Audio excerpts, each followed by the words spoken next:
Então, pessoal, nesta parte do trabalho, iremos falar na dedução da equação da função horária do movimento de um pêndulo. Aqui temos a representação e o diagrama de corpo livre do pêndulo, em que esta linha será representada o fio que liga a esferinha do pêndulo a uma haste horizontal, onde será prendido. Faremos a suposição que este fio é inextensivo, ou seja, ele não estica, não varia o seu comprimento. Então, teremos que, neste esquema, teremos duas forças atuantes neste pêndulo. Temos essa componente vertical para baixo, que é a força peso exercida pela massa desta esfera, que é dada por mg, que é sua massa vezes a aceleração, que neste caso é a aceleração gravitacional. Também temos a força de tensão exercida por este fio, que chamaremos de T. Bom, com esse sistema de referência adotado, temos que a força de tensão ela faz um ângulo com o eixo y, que chamaremos de θ. E também podemos separar essa força de tensão em suas componentes horizontais e verticais.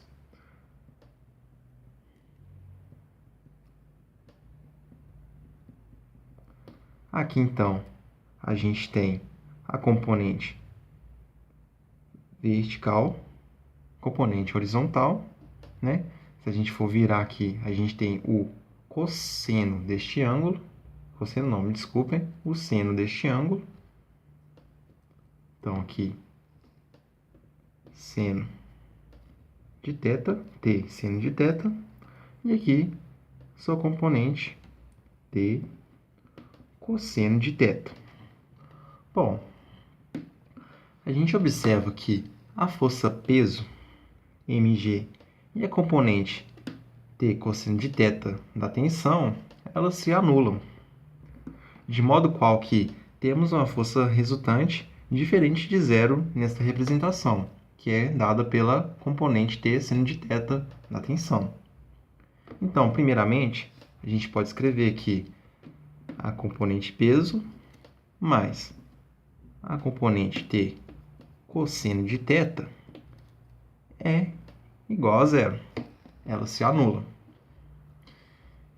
E como temos uma força resultante diferente de zero, podemos aplicar a segunda lei de Newton, que diz que a força T seno de θ é a massa vezes a aceleração, que neste caso a massa continua sendo a massa desta esfera. Bom, das duas equações, a gente vê que a gente consegue isolar T, né?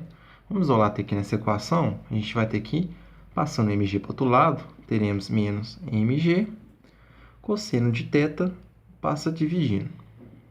Cosseno de θ. Então, a gente tem que T é igual a isso, certo? Substituindo este valor de T nesta equação de baixo, teremos que mg menos mg T seno de θ, né? Seno de θ sobre o cosseno de θ. Isso é a massa vezes a aceleração. Bom, deste lado da equação e deste lado temos a massa. Então, podemos simplificar. E lembrando a identidade trigonométrica que o seno de um ângulo dividido pelo cosseno deste mesmo ângulo é igual à tangente deste ângulo. Então, reescrevendo, a gente tem que a aceleração é g menos g tangente de θ, que é igual a isso. Beleza?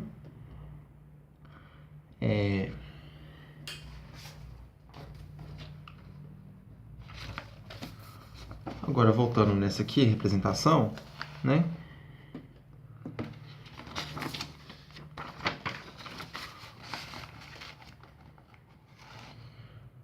Agora, fazendo uma outra suposição, que este fio inextensível possui um comprimento L, podemos relacionar o deslocamento desta esfera em função do seu ângulo e seu comprimento.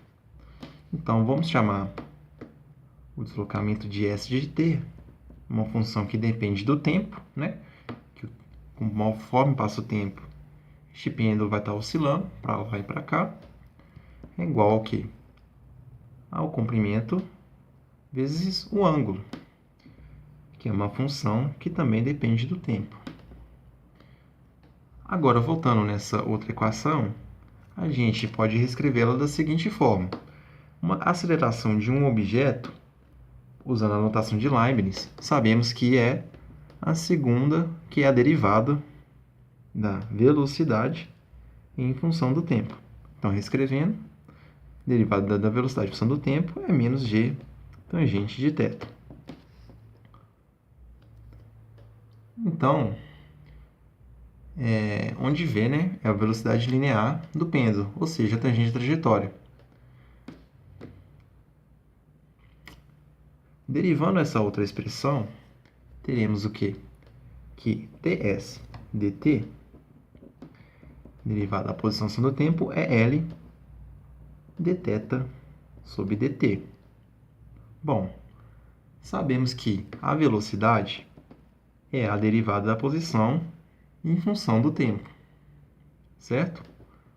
Então, podemos reescrever essa equação. Velocidade é o quê? É L dθ sobre dt, certo? De modo qual que podemos relacionar aqui a derivada da velocidade, que é esta expressão, né? É o quê? Em função do tempo. Bom, como temos que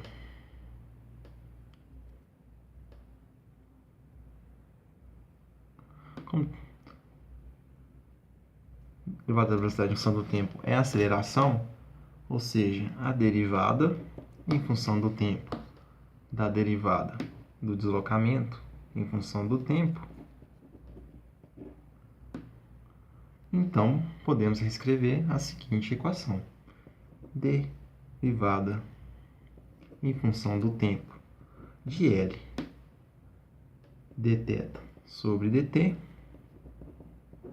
isso é o menos g tangente de θ. Então, temos que, como L é o comprimento desta corda, desse fio inextensível, então é uma constante, ele pode passar para fora. Então, temos que a derivada, L, derivada em função do tempo do dθ sobre dt, isso é igual a menos g tangente de θ. De modo qual que temos que L, a segunda derivada de θ sobre dt, é igual a menos g tangente de θ.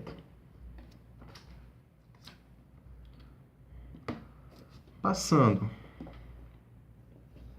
esse g tangente de θ para o outro lado, passando este L dividindo, primeiramente, passando este L dividindo para o outro lado da equação, a gente tem que derivada segunda da tangente, derivada segunda de θ sobre dt é igual a menos g sobre L tangente de θ, certo? Passando essa expressão para o outro lado, a gente tem então que derivada segunda de θ em função do tempo é igual, passando para o outro lado, né? Então, mais g sobre L tangente de θ. Isso tem que dar igual a zero.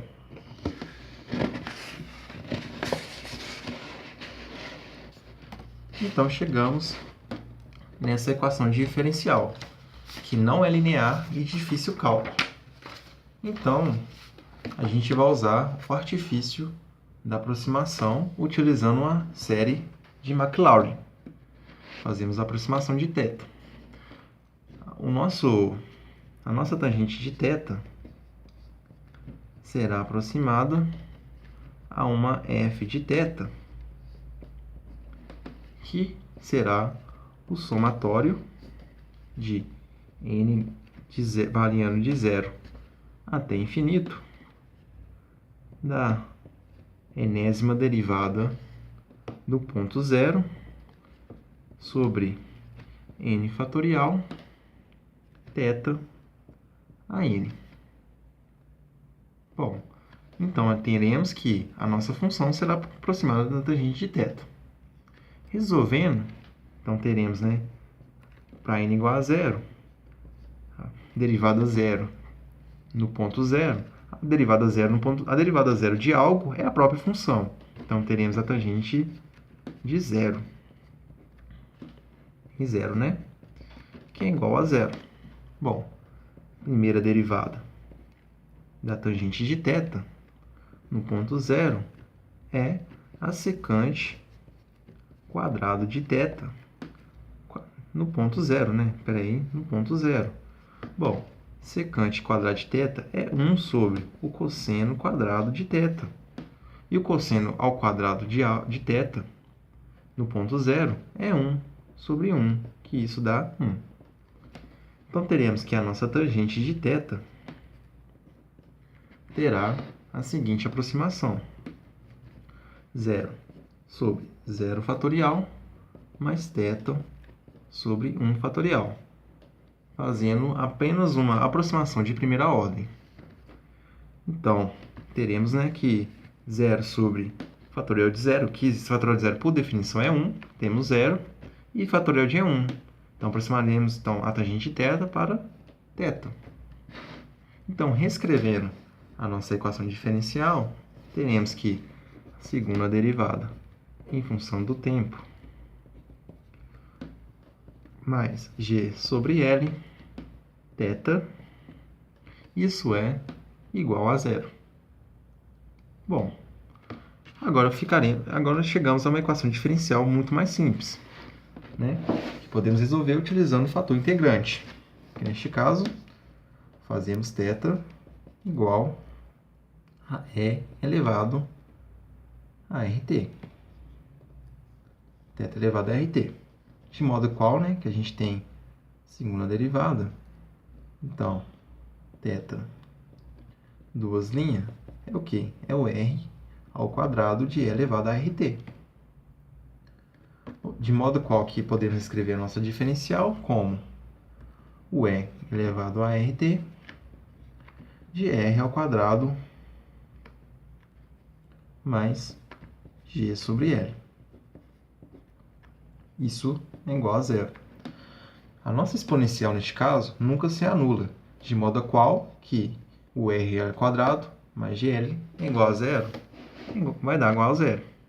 Então, temos que R ao quadrado mais GL, G sobre L, isso é igual a zero. Continuando aqui em cima,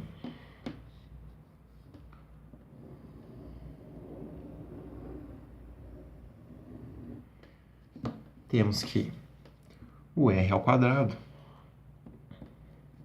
mais G sobre L, isso tudo tem que dar igual a zero.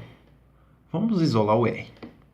Então, temos que R ao quadrado é menos G sobre L. Passando uma raiz, temos que R, então, é igual a raiz quadrada de menos G sobre L. Bom, aqui a gente temos que menos, menos 1, que multiplica G sobre L. E sabemos que raiz de menos 1 é igual a I. Então, podemos escrever que R é igual a I mais ou menos I, passamos raiz quadrada, menos G sobre L. Com isso, chegamos à determinação da frequência angular de oscilação deste pêndulo, que neste caso será a sua velocidade angular, que chamaremos de ômega. Temos que ômega, então, é a raiz quadrada de G sobre L. Neste caso, trataremos a equação deste pêndulo como apenas no campo dos reais, no modo qual que este número imaginário trataremos ele como real.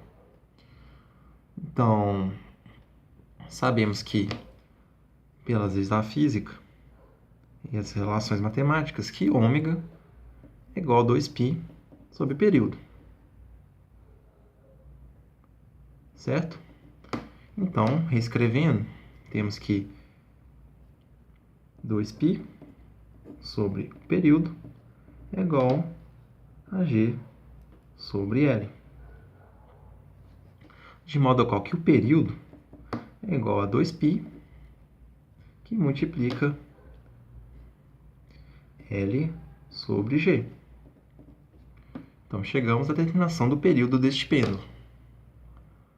Agora, voltando para solucionar a equação diferencial. Cadê ela? Cadê a nossa equação diferencial? Voltando agora na resolução da nossa equação diferencial, sabemos que ela tem a solução geral, né? Que é dada, né? O θ em função do tempo é uma constante a elevada à exponencial de i raiz quadrada de g sobre L. Em função do tempo, mais uma outra constante, chamaremos ela de b, de e elevado a menos i raiz quadrada de g sobre L. Isso também em função do tempo. Como sabemos que o período, que a velocidade angular é igual a g sobre L, podemos escrever essa equação de uma forma mais enxuta. Então, teremos que o θ em função do tempo, o deslocamento, é igual ao a de e elevado a i ômega mais o b de e elevado